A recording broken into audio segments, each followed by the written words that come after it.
Hello, and welcome to another episode of Meeple Empire. I'm JR, and this is Palmer, Hi. and we've come to you yet again another week. However, this week I am filled with nothing but confusion. How is that different from any other week? Oh, this is bad. So, Is addition that hard? let's just jump right in with TV and cinema. Palmer, how was your Thursday fare? My Thursday fare was good. I woke up, had a nice breakfast, laid around most of the day. I feel like you're digging for something, but I don't know what you're going after. What was your Thursday evening film? Mother. With Jennifer Lawrence, Javier Bardem, Ed Harris, Catwoman. She's Catwoman. What did you think of it, Palmer? It is easily the single greatest modern movie masterpiece of all time. Like, there's no way anyone could ever see a flaw in this movie. It is paced very well.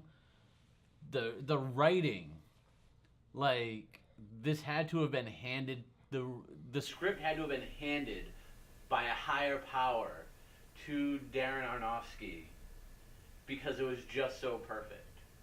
I'm glad you feel that way, because quite frankly, I want to know what the fuck did I watch? I don't know, what did you Because watch? I didn't go to see it on Thursday with you. However, I took all of the youngins, the under 21s, Your wife is not under 21. and my wife to see this last night. Okay. And as I find the credits rolling, the only question I was overcome with was, what the fuck did I just watch? The opening credits or the ending credits? Because the opening credits, I could understand that because you hadn't watched anything yet. Oh, this was the closing credits. Oh, okay. I could find not a single saving grace about this film. You know, this... Oh, hold on, time out. The fact that she gets out of bed and her nightgown is see-through, that's the only saving grace. Jennifer Lawrence is single-handedly the best and probably the worst part of this film. See, someone who appreciates movies should see all of the great qualities in this movie. So, like, walk it through me, because, like, first of all, The cinematography is gorgeous. I like the colors. The set piece of this house is so meticulous in its crafting. Okay, so the set I can agree with. The set I think is fabulous. Yeah. I think the house as a whole, like, 'Cause the house is a character. Yeah, the house is a character. Thus the heartbeat and all Right. that stuff. But the house is beautiful. Yeah. I mean, perfect location in that regard. Mm-hmm. I like the colors. And Of the wind? No, I like the whole colors of the film and the way that the image was captured. Yeah. However, the fact that it had, like, a freaking Cloverfield effect, like, just the camera, all the camera motions just seemed so rigid. Like, there was no fluidity to camera moves. Everything was almost to the point of nauseating. But that was done by design to drive home eeriness, creepiness, and so you're never kind of on level footing. It was all done to mentally screw with you. You know, I'm not I don't that know big a that I fan- see it that way. I Yeah. see it as just lazy cinematography. That's Or lazy thinking. Like, I'm not even a fan. I'm not really a huge fan of Javier Bardem. I feel like he just plays the guy from No Country for Old Men over and over again. You know, he just kind of mumbles his way through his lines. calls people friendo, and that's it. But even him in this movie, he gives depth to his character by the way he acts and just by the way he kind of moves on screen. You cannot find one single thing wrong with this movie. I can find every fucking yeah, single but thing you're wrong wrong. with this movie. Like, that's the point, is you're wrong. You can find these points because they're not there. They're in your made-up imagination. I just wish I had went to see American Assassin like I originally wanted to. And However, the fact that the teasers for Mother gave no implication of what you were about to embark on and view, that's what sucked me in. And like I said, this was easily the best, and I mean, in today's age, where movies are typically like 3, 4, 17 hours long, this movie's only 60 minutes. And, it's 1 hour out of your life for just perfect filmmaking. Why are you looking at me like that? the baby cannibal set. What was with just everything? What baby cannibal? Dude, they fucking ate the kid. The kid rides the crowd, they break its neck, Okay. and then they feast upon the dead baby. What movie was this? It is all the same movie. I don't think it is. You go from that. Explain... First of all, explain the bear. That is the one good use The bear? of cinema. There was no bear. No, that was the one good use of just cinema, because I didn't know whether I wanted to cringe or laugh. Is when she's sitting there, trying not to pass out, and every time they go back and forth, it's just Xavier stone cold, waiting for her to pass out to take the baby. What movie was this? This is Mother. We watched the same abortion of a film. I don't think we did. I mean, the movie I saw, Javier Bardem and Jennifer Lawrence have people that randomly show up on their doorstep, and they come over, then their kids come over, then one kid kills the other, and that's it. It's the end of the movie. So clearly you got up and walked out of the theater at some point. No. Clearly this was another fucking Spider-Man Homecoming for you. Alright. Because you know what? I'm taking this joke about as far as I can. I can't fucking handle this film. Baby eating, freaking a cob getting shot in the melon, quite fantastically. It was a war zone. What the hell? It was part freaking, Germans taking over the Jews, part, with the whole Holocaust shit. Seriously. I can't take this joke any further. Alright, so honestly, the first 2/3 of Mother, I think are great. And I'm not being disingenuous when I say I love the house, I love Javier Bardem.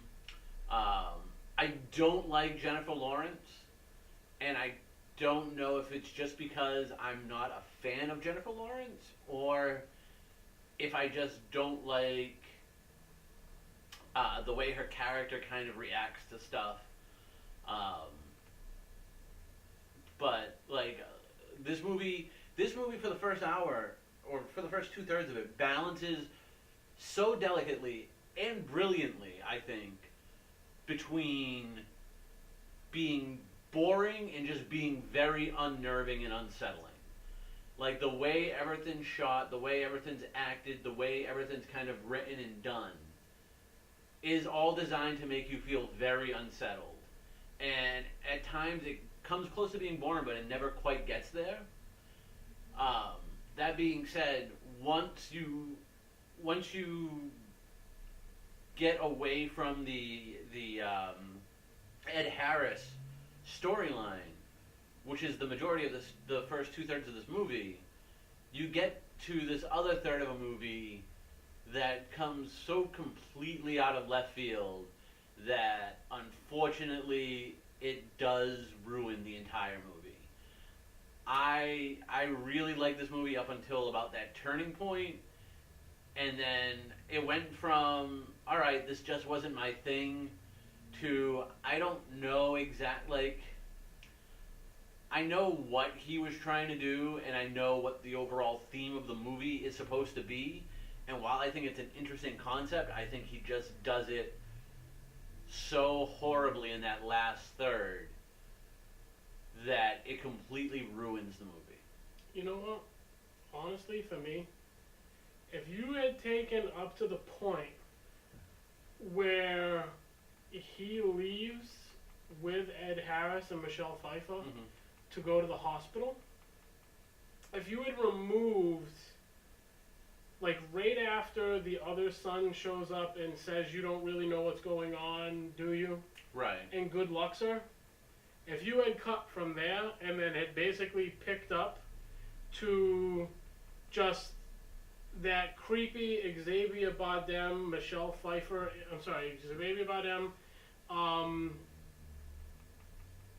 moment with her right before she ignites the whole house, and he has like that, love, nothing was ever enough for you, right up to the point where he pulls out and you realize that it is going to loop back again.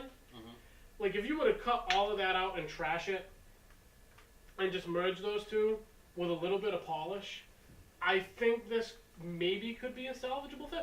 Because the whole... You need a different... This movie is the epitome of third act problems, because if you cut out the third act, then the jump from what you're talking about to the very end doesn't really make sense, because there's no reason for her to burn down the house. Yeah, but that whole third act was a freaking joke. Like, the third act is horrible, but it gets you to the end of, like... It's done badly. It's written horribly. But it gets the movie to where it needs to end. And I think there's another way of doing it, because essentially... And I've always said that I'm not going to shy away from spoilers. Essentially, the twist of the movie is... This is Darren Aronofsky, who just came off of doing Noah, is going through a very religious period, apparently. And this is his take on creation. And Javier Bardem is God. And that's very clearly seeded throughout the movie, because he's a writer. He's always trying to create. He's stuck in creation. Honestly, not to cut you off, I never connected that. I didn't look at this through a religious eye. Okay. I looked at this more as, when I started to put two and two together, that's what the shard of glass was. I kind of had taken more the love is, it just, there's nothing is enough. Like, where, like, love was not enough. And even to the point where that's what it all comes around to. Right. Like, no matter how much he took from her, nothing was enough. No matter how much he walked on her, nothing was enough. And then to that very end where, you say love was not enough, and she says go ahead and take it, and then you put two and two together, that he's literally going to take love's physical definition by removing her heart. Although you saying that now, kind of like, it sheds like a whole mentality of thought on it. Yeah. Because it is. He really does have the prophet, You look at this from a few ways. So if you take the thing like Javier Bardem is God angle, which I think is what Aronofsky was going for, he's essentially making this movie for the cynics and the critics of religion out there, who tend to say, well, if God is real, how does he allow this to happen? Or how does he allow this bad thing to happen? And basically, Javier Bardem is playing this God who wants things to be perfect, but it's just never enough for him. So he lets it completely go to shit so he can try and remake it again. And it's just a cycle that keeps happening over and over again. And I started to key in on that about halfway through. And then you see Jennifer Lawrence's role in this, and you kind of see, and this is when I started to see where this movie was heading, although I didn't think it would become the train wreck it did, is when she wakes up the next morning after they have sex, and she's like, well, I'm pregnant. I'm like, all right, so you're Mary. Because that's the only time a woman's known she was pregnant, like, after 3 hours. they're And then you have this baby who's essentially Jesus, who dies for Javier Bardem's people to, in this instance, feed them. But like I said, I see where he's going, and whether or not you like his take on creationism and God, I think it's an interesting concept, but the way he handles that last clusterfuck of a third act completely dilutes and ruins this movie. Well, I'm going to be honest with you. For those of you who have been unfortunate enough to watch this train wreck, I'd really like to know your thoughts, only because I think that maybe your history of his work may have made it easier for you to identify with this whole religious aesthetic, whereas I'm being very honest, like, that totally isn't what I got out of this. Thinking about that now and kind of seeing that, it definitely does shed the film in a different light. As far as women waking up the next morning and just knowing they're pregnant, I'm pretty sure I've dated a couple of girls that, like, I held their hand and they thought they were pregnant. So, I'm not sure that, some women, it is what it is. But, I mean, did they try and throw themselves down a stairwell? All kidding aside, that definitely does shed a whole different light on the film in its entirety, the way that it was shot. There's no rationale. There's no bit of storytelling. There's no justification for what was that third act. Yeah, no. And again, like the whole thing with the child being born and to die for the sins. Exactly, the child being killed and eaten. Like, I don't know how that whole religious connection was, how I missed that. Because that really, like, once you kind of think like that, almost a lot more of the events in the film almost seem more meaningful. Yeah. Like, they were all done, a lot of this was done purposely. Essentially, it's a cult. Like, after the funeral, or the wake scene, and he starts writing again, people start showing up, and that's when the movie kind of goes off in its own direction. It starts to go off the rails a little bit around that funeral / wake scene where people just keep showing up and the house keeps filling up. The biggest problem in this is, and the biggest problem in the first two acts, is this movie doesn't really have any redeemable characters. Like, I found myself at times just hating everybody on screen for different reasons. Like I said, I mean, I don't want to drag on this, so we're gonna let this go. My parting question and comment is, like, he spared no expense at going at extremes, right down to the interaction where that gentleman went as far as to call her a cunt. They used a whore. Like, they threw some vulgar language at this that, to me, for what almost felt like it should have been a period piece, was way out of place. But this doesn't feel like a period piece to me. Just, the house. It really, like, I don't know. I know what you're saying. Back. But I believe there was a line, and I could be remembering it wrong. I'm almost positive there was a line fairly early in the movie about lack of cell phone reception. Yes. So I never really got that. Like, yeah, the house is old, and they're restoring it to that point, but I never felt it was a period piece. And as far as Jennifer Lawrence, who, until people try and make me believe otherwise, is essentially supposed to be Mary. I can see that in the Bible story context of her being pregnant with Jesus before she was married to Joseph, and that happening in a very religious setting. So I don't know. now that you say it and I think about it, yeah. It makes some things make more sense, like but it doesn't excuse that third act. The whole cell phone thing was so forgettable. Yeah.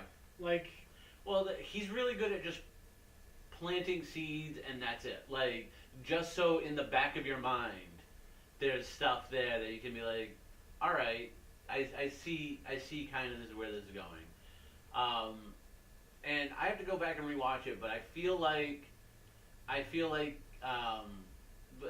his movie from a handful of years ago, Black Swan, almost had the same problem. Like, almost had a train wreck of a third act. And I don't remember if I thought it kind of saved itself from it or not.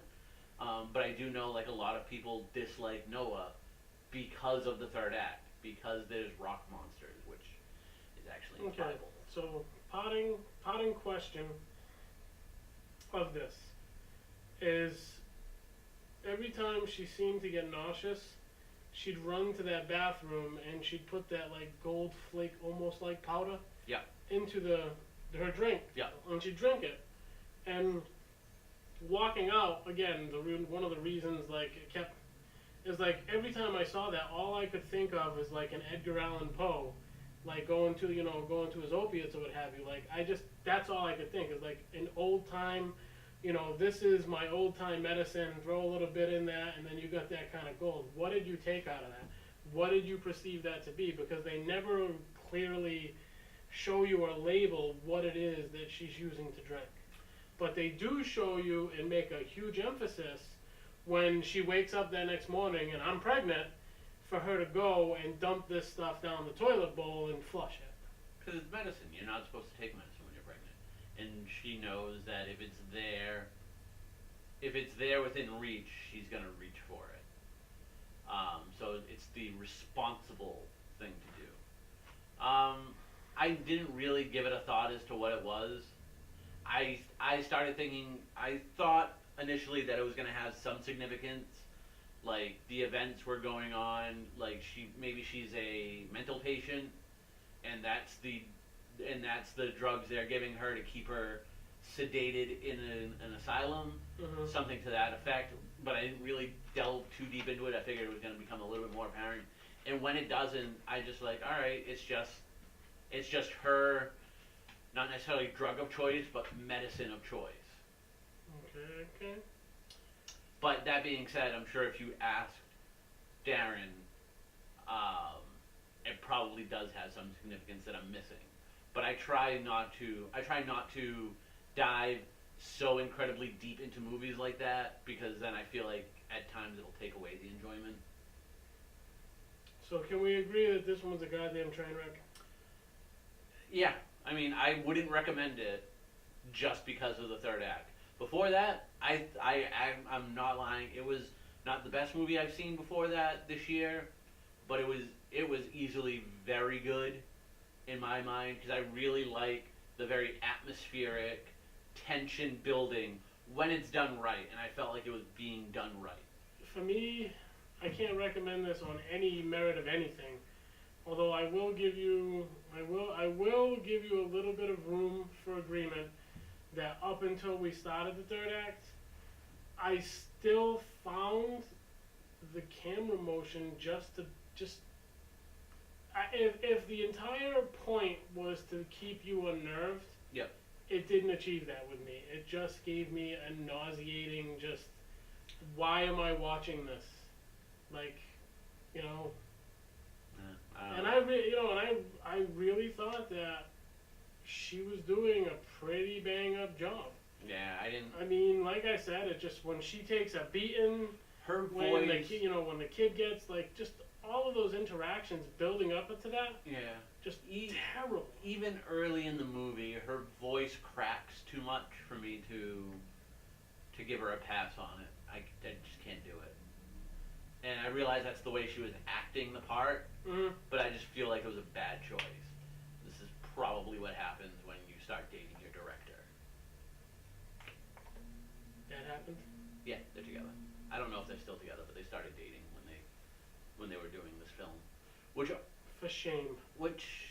Did that also happen on Black Swan? I don't think it did, but I'm not sure. The shame just goes on. The shame. What? So, they're happy together. That's great. But I think sometimes, like, I think in some instances, like, maybe he doesn't give her direction because, you know, she's out of his league. Like, I don't know, let her do what she wants. you know, do you, she'll- J-Law. you know, You do you. She'll continue dating me. Like I said, like, her voice was just a little too crackly. So at this point, like, all of the mysteries have been solved. You do whatever you want. As long as you come to dinner and we go home and play Naughty Time, I don't care what you do. No, I wasn't. No. Maybe that's why you suck at relationships. If that's like your ultimate view of them. Wow. You just spun that shit around like fucking. I know. I'm good like that. Holy shit. So, don't go see this train wreck. No. You know what? Go back and watch it. Just go back and watch it. Or Again and again. Or Tulip Fever. Go see Tulip Fever. I haven't seen it, but I want to. Go see Tulip Fever. It's got the great actress from Suicide Squad in it. Cara Delevingne. So we're gonna spin the order here, and we're gonna go from this into comic books. Okay. So I know that you said you had something you were really looking forward to this week. Why don't you divulge? What was I looking forward to? I have been so busy this week. I don't think I've read much. So you're gonna have to be very specific on this. Well, I thought you were talking about that whole heavy metal, and there was supposed to be some sort of tie-in. Like, but was it book 2 was coming out this week? Metal 2 came out, which furthered the story.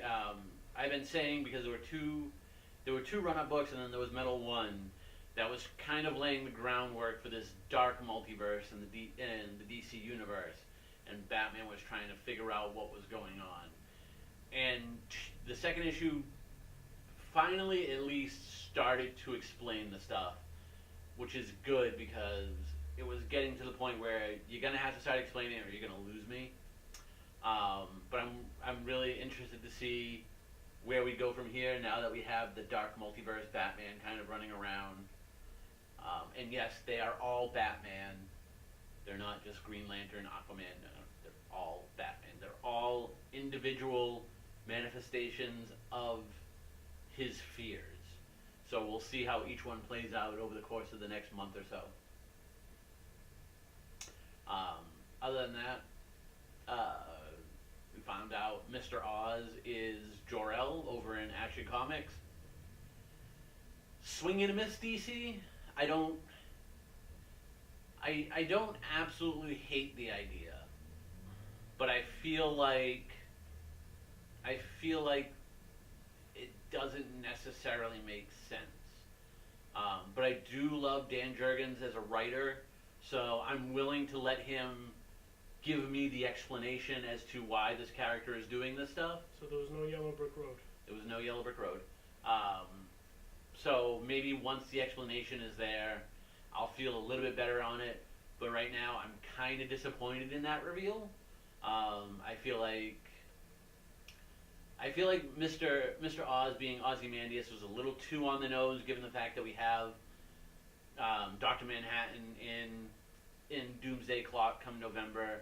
But I've just felt like it made a little bit more sense for cohesion purposes.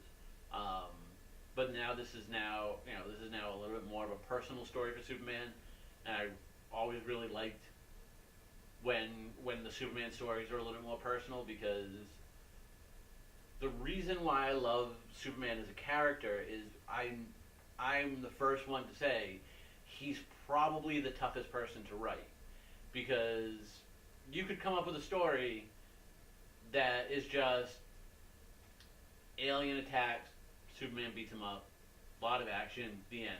That's not what makes a good Superman story. Superman is unfortunately one of the most overpowered superheroes in comics. And because of that, there's no real threat to him. So you have to do other stuff to make a story interesting. If you're sitting there reading a story about a villain and you're like, he can't do anything to Superman, then it's just not good. So you have to find ways of personalizing the villain to Superman, or bringing in other emotions as opposed to just wham bam rock'em sock'em robots. And that's why I like him as a character, because he's so difficult to write, that it makes when it's written well, it's great. But most of the time he's kind of just written as an action piece. That was a whole lot deeper than I wanted to go. But That's what she said. for me this week, I actually, as we enter into that Halloween time, I picked up this gem. If only we had a zoom button. Yeah, well, we would have done multiple cameras. However, I screwed up on the wiring. Good job. I read Dead of Winter. Have you got a chance? This was issue number 2. Yep, I've read both. You've read both? Yes, because I really like the game, so I was really excited when I heard about this. I'm assuming it's a limited series, but I was really excited when I heard they were doing this, because I liked the world of Dead of Winter, and I wanted to see how they're going to adapt all of these characters into a comic book. Well, like I said, I've only had my opportunity to play Dead of Winter with you, Booter, and I think it was just you, me, and Booter actually. Yeah. So that was my experience with the game. As we go into the Halloween month, I kind of wanted us to get the opportunity to play that again. Also, as we segue into board games, Dueling Colonies, which is a Dead of Winter expansion. Which is not out yet. Which is not out as of yet, but should be out in the month of October. Should Supposedly. be. And that adds a PvP, although everyone knows with Dead of Winter there is a traitor mechanic, and it doesn't matter if there is a traitor or not, Palmer's always going to blame someone for being the traitor. Yeah. But That's what you do in trader games. well, what about when you do it and they're not traitor games? Yeah, well, it just makes the game. Look, if you're telling me that me blaming other people for being a traitor during Chutes of Ladders doesn't make that game more enjoyable, you, sir, are wrong. Anywho, so I gave the book a read. Yeah. Just taking a look at, the pieces from the game and everything, the comic is definitely more cartoony. I wasn't sure. It's the art style. Yeah, I wasn't sure if they were going to try to take that art style from the actual pieces of the game. Okay. In like the game board. Like, Yeah. I kind of was hoping I that's see what they you're would do. saying. Yeah, okay. I was hoping they would take the presentation of the board game and directly apply that to the pages. And I found it to be more cartoony, almost to a point of wanting to be anime-ish, but not quite there. Yeah, okay. In this particular episode, I mean, the whole voted off the island creepy Santa Claus suit was kind of a thing. But what I really Which I really liked, because like I think he was a promo character. I don't remember if he was. I know we have him in our sets, but I don't remember if he was a promo character initially or if he was actually in the game. The guy in the Santa suit who raises morale if he dies. So I liked how they kind of took that and gave him a backstory as to why people would think that. And I think, like, one of the things I like about the first 2 issues is seeing all the characters from the games and them acting the way their character sheets say, and then kind of crafting a story around them. Well, and maybe you can help me, because like the one thing I really enjoyed about this book was like they had their own Maniac Cop. Yes. Which it's like you got the Maniac Cop films, and they're a viewing experience, but and like the kid comments like, "Holy shit! Look at the dent in his helmet." Yeah. Like that he's totally tapped out. But like I didn't see the Maniac Cop as an actual character in the game. Is that something that's new exclusive to the comic, or is that something? He might be. He promo? might also be in the first expansion. Lonely Nights, I think, is what the expansion was. That introduces the RaXXon Corporation and the sidebar about RaXXon in a minute. And the rival camps. He might be a character in that. He might not be. I liked the addition of the character. I would actually, if he's not a character, Suggest that he becomes I a would promo. like to see him be a character. Yeah. And I want it done the way he's kind of written this book. Like in this book, he's very like, I'm a cop. Like there's something wrong with him. Something happened to him. But he's a cop, and he essentially can only speak in cop terms. Like he never says anything other than like the crime that he thinks is being committed. Yeah, matter of fact, even when he's in the alleyway, Yeah. and it's filled with the undead, and he's just, you know, raw, raw, raw, Yeah. just going off, completely oblivious to what's going on around him. Definitely, like, if he isn't part of, you know, the two offerings that we have now, Yeah. you know, that would hopefully to see that as a promo. I mean, we are fortunate enough that both of us have been able to acquire, I believe, all the promos that have been released. The last promo was the gentleman with the motorcycle, which Yeah. I do believe I had got an extra one for you when I ordered mine. Yeah. No, there is 3 promos out there we don't own because they're only offered through Watch It Played. Okay.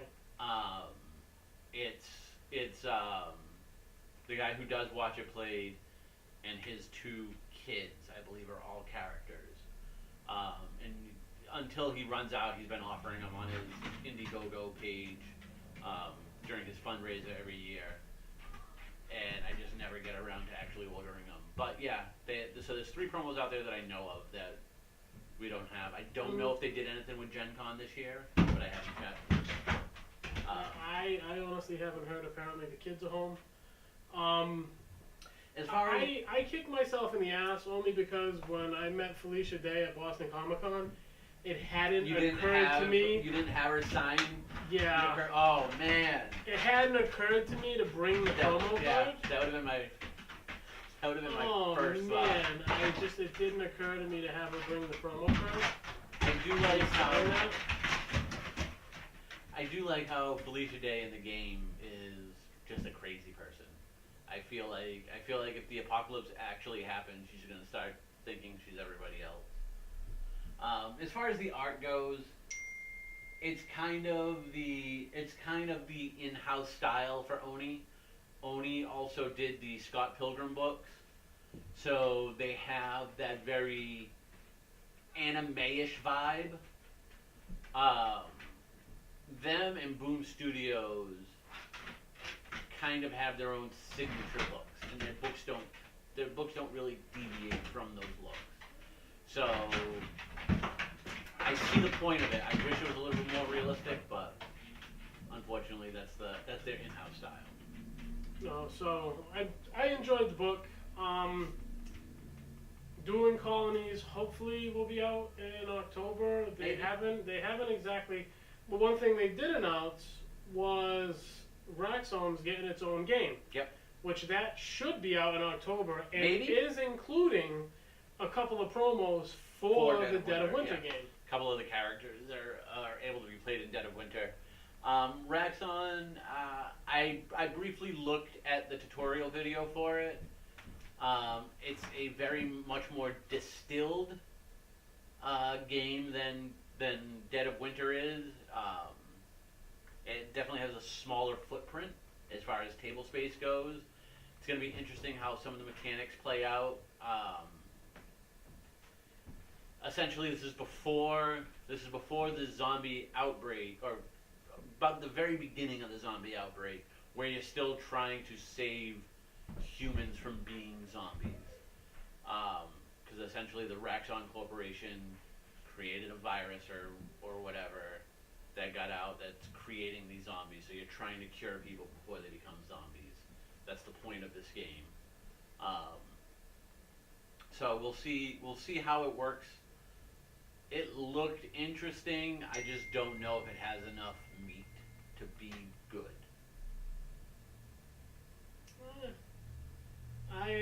At the price point of MSRP $39.99, I can see myself and maybe some others grabbing it just for the link to Dead of Winter and maybe even the promo cards. Oh yeah. Because I believe it's 6 promo cards. I think you get 4 promo cards and the 2 standees. You get the 2 character cards, the 2 standees, and then the 2 Crossroads cards. Crossroads cards. Yeah. So, I mean, I know that I would pick it up just for that, not even based on the merits of the game. Yeah. Alternatively, do we have a new Pandemic, or is there a new Pandemic Legacy Season 2 comes out, I think, the end of the year. So once that comes out, we'll definitely pick that up and we'll go step by step through the playthrough. That looks interesting because this takes place after the events of Pandemic Legacy Season 1, which if you haven't played, go out and play it. If you like Pandemic, you're going to love it. If you haven't played Pandemic, it's great because you're just playing Pandemic over and over again, and the game's constantly changing. This one seems to break away from the concept of Pandemic a little bit, whereas it's in the future. All there is like 6 or 7 spots left in the world, and instead of curing diseases like the entire thing, like the entire gameplay of Pandemic has always been, now you can't cure them. So now it's trying to maintain. So I want to see how those new mechanics to a game that essentially has mechanics already built in, now just completely going away from the mechanics of the original game to these new things. I want to see how that works out. It looks pretty interesting. But Legacy Season 1, everyone loved. It was probably one of the best games of that year, although I think Dead of Winter came out the same year, so I would say Dead of Winter over Pandemic Legacy. But that'll be interesting enough to try it out and accuse everybody of being traitors for an entire legacy. I mean, we've definitely got a lot to look forward to in the upcoming months. Yep.